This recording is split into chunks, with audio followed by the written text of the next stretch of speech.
poderão circular nas ruas de Joinville. O horário de funcionamento de atividades do comércio e de serviços será organizado a fim de diminuir a circulação de pessoas nas ruas e no transporte coletivo. Serviços de saúde não emergenciais das 6 horas da manhã às 9 da noite. Mercados, padarias, verdureiras, armazéns, açougues e similares das 6 da manhã às 9 da noite. Lanchonetes, restaurantes, bares e similares das 6 da manhã às 9 da noite. Academias das 6 da manhã às 9 da noite. Materiais de construção e estabelecimentos com venda exclusiva de insumos para a indústria das 7 horas da manhã às 5 horas da tarde. Lojas de departamento, galerias, shoppings e comércio varejista das 10 da manhã às 8 da noite. Serviços não essenciais das 8 da manhã às 9 da noite. Os serviços de delivery ficam autorizados a realizar entregas até às 10 horas da noite, sendo que o recebimento dos pedidos deve ser encerrado às 9 horas. A venda de bebidas alcoólicas em bares, restaurantes, lanchonetes e similares está restrita a partir das 6 horas da tarde em toda a cidade, inclusive em lojas de conveniência. Fica vedado o uso das áreas comuns de uso coletivo em condomínios residenciais. A grave situação desse momento nos obrigou a tomar medidas restritivas. A fiscalização, que já havia sido intensificada, punirá com multa ou com interdição quem estiver em desacordo com as normas vigentes. Reforço o pedido para que todos façam uso de máscara de proteção, intensifiquem a higiene das mãos e mantenham o distanciamento social. Além disto, destaco que é fundamental evitar aglomerações e ambientes com grande circulação de pessoas. Eu convoco os joinvilenses a fazer a diferença. Somente unindo as forças vamos conseguir superar este momento. Muito obrigado. As medidas que foram estabelecidas no novo decreto começam a valer a partir de hoje, com duração até o dia 28 de março, podendo ser ampliada caso haja necessidade. Para a Jovem Pan, William Tenório. Daqui a pouquinho a gente fala sobre os motoboys. Houve um pedido dos motoboys para que isso mudasse. O William Tenório também fez uma matéria com detalhes sobre esse assunto. Mas eu tenho alguns questionamentos a se fazer do decreto. Fico feliz que o decreto não proíbe o comércio, né? E eu gostei do que fez a CDL no final de semana, apesar de a comunicação pode ter sido, de alguma forma, correu o risco, né? A diretoria da CDL correu o risco entre ser taxado como defensores do lockdown e contra o comerciante, e daquele de provocação ao Poder Executivo. Por que digo provocação ao Poder Executivo? Não de uma forma pejorativa, mas de uma forma positiva. O que eles disseram? Olha, nós aceitamos sim o lockdown, mas se é lockdown para nós comerciantes, também tem que ser para a indústria. Também tem que ser para todo mundo. Lockdown geral. 7 dias todo mundo para. Isso, claro, pressiona o prefeito de uma forma em que é absurda. Até escrevi sobre isso e falei, ele não prometeu isso. O prefeito não prometeu. E até agora tem cumprido isso. Então, é um ponto que a gente destaca aqui, que mantém a promessa, desde sempre, de não ter o lockdown. Eu tenho aqui alguns pontos que faço questão de destacar, vou ser sucinto, vou ser rápido, mas considero que são pontos que precisam ser registrados. Eu tinha preparado o motoboy, está resolvido, né? Foram falar com o prefeito, inclusive nós temos um vídeo aqui em que dá para ouvir o prefeito conversando com motoboys. Não sei onde isso aconteceu, essa conversa, mas ele inclusive prometendo para os motoboys que iria mudar essa questão de horário, porque ia se entregar até as 9, 10 horas, isso incompatível. Então estendeu com o novo decreto de ontem até a meia-noite as entregas. A gente consegue ver essa conversa entre os motoboys e o prefeito Adriano Silva, você consegue ver e ouvir aqui no Jornal da Manhã. As corridinhas que ele conseguir fazer só até as 10 da noite, vai ficar muito puxado. Eu prometo, o meu time está lá na prefeitura agora, estão reunidos, a gente está revendo vários pontos do decreto, por isso mesmo a gente fez o decreto 2 dias antes de valer, porque a gente tenta pensar em todo mundo, mas não é possível sempre tem um ponto aqui e ali, então a gente está lá sentando agora para ajustar vários pontos que ficaram.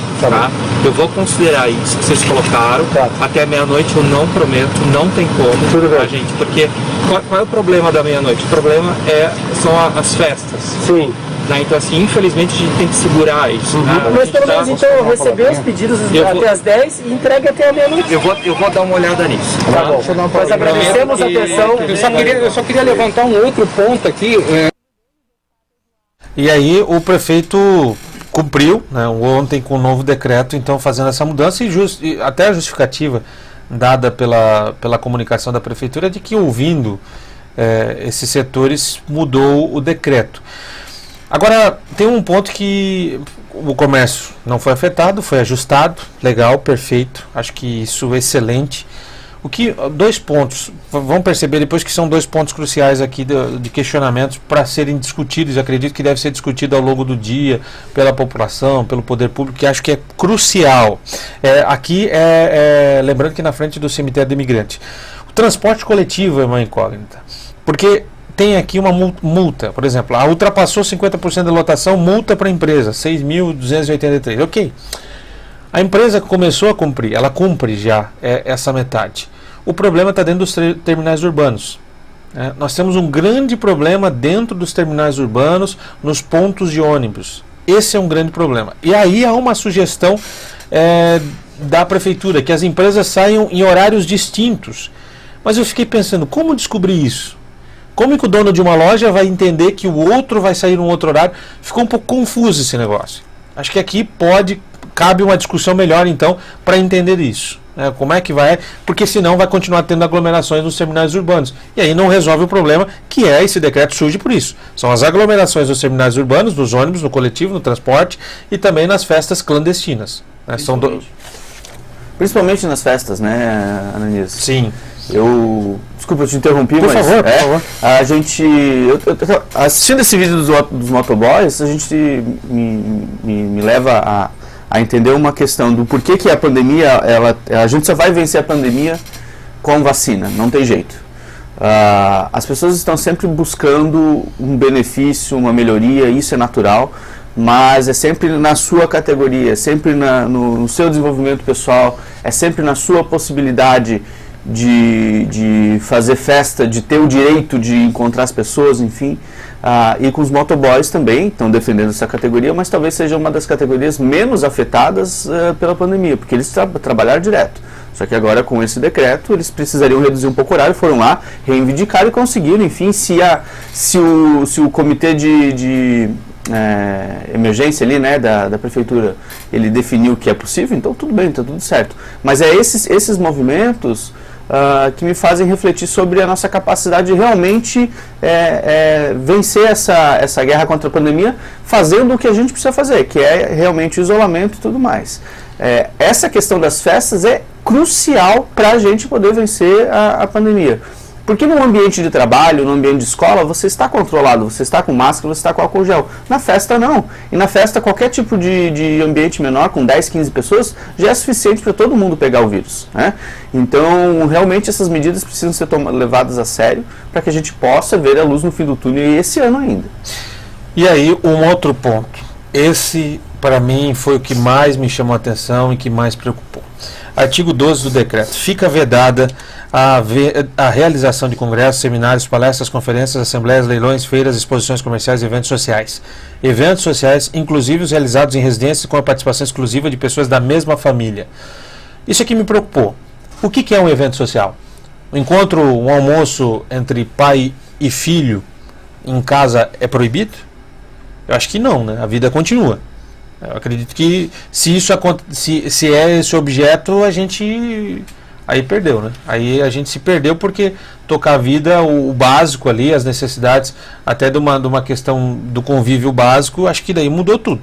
Aí eu não consigo mais compreender a nossa realidade, a gente se abstém de viver. É a minha posição. Mas não é esse o questionamento é o outro. Quem que vai fiscalizar isso? Eu tenho aqui. Não estou perguntando de forma... Né? O artigo 26 diz que os fiscais em exercício na Secretaria de Agricultura e Meio Ambiente, os fiscais de transporte da Secretaria de Infraestrutura Urbana, os militares da Polícia Militar, os agentes da Polícia Civil, os bombeiros do Corpo de Bombeiros Militar, bombeiros voluntários, os agentes de trânsito, a Defesa Civil e os guardas municipais, investidos de forma excepcional e temporária como autoridade de saúde em todo o território nacional. Isso aqui me deu um medo. Eu fico pensando, eu lembro de... com todo respeito, mas guardinhas multando as pessoas escondidas, multando. Lembra que tinha uma polêmica? Tem muita gente que gosta de multar, tem prazer nisso. Imagina agora esse artigo 14, né? Artigo 12, melhor, inclusive os realizados em residência e com a participação exclusiva de pessoas da mesma família. Imagina pessoas sendo multadas a lavotê na cidade. E aí como é que acontece? Acontece a partir de uma denúncia no vizinho, o vizinho pode não gostar e dizer, estão lá se aglomerando. O que é esse eventos sociais, inclusive com a participação exclusiva de pessoas da mesma família? Isso precisa ser definido para não correr o risco de daqui a pouco ter videozinho na internet, famílias tendo que encerrar lá um encontro. Né? Famílias, estou dizendo aqui, parece que é um encontro de 30, 40 pessoas da mesma família. Não, estou falando de filhos, de pai. Isso acontece, isso mudou? Se mudou, eu estou ferrado, porque eu visito meu pai e minha mãe. Né? Eu acho que todo mundo continua fazendo isso, até os integrantes aí daqueles que defendem o lockdown. Então, essa é a preocupação, essa é a minha maior preocupação, considerando que quem vai fiscalizar, e alguns aqui gostam, não estou dizendo a maioria, não estou dizendo todos, mas alguns gostam sim de multar. Tem multas aqui na nossa cidade de praça, a empresa tem que pagar multa, monta a praça e paga a multa por fazer alguma coisa diferente ali, e multa caríssima. Vai conversar com o fiscal, não tem diálogo. Imagina tendo essa discricionariedade para poder aplicar essas multas. Eu acho perigoso isso e acho que esse é um ponto em que precisa ser melhor discutido e talvez analisado de uma melhor forma. Eu acho que era isso que eu precisava fazer. E por que o dia 28 de março? Né? Por que 18 dias dessas medidas? Né? Precisa deixar um pouco mais claro, porque não vi qualquer justificativa de 18 dias em medidas. Né? Eu queria entender um pouco mais sobre isso.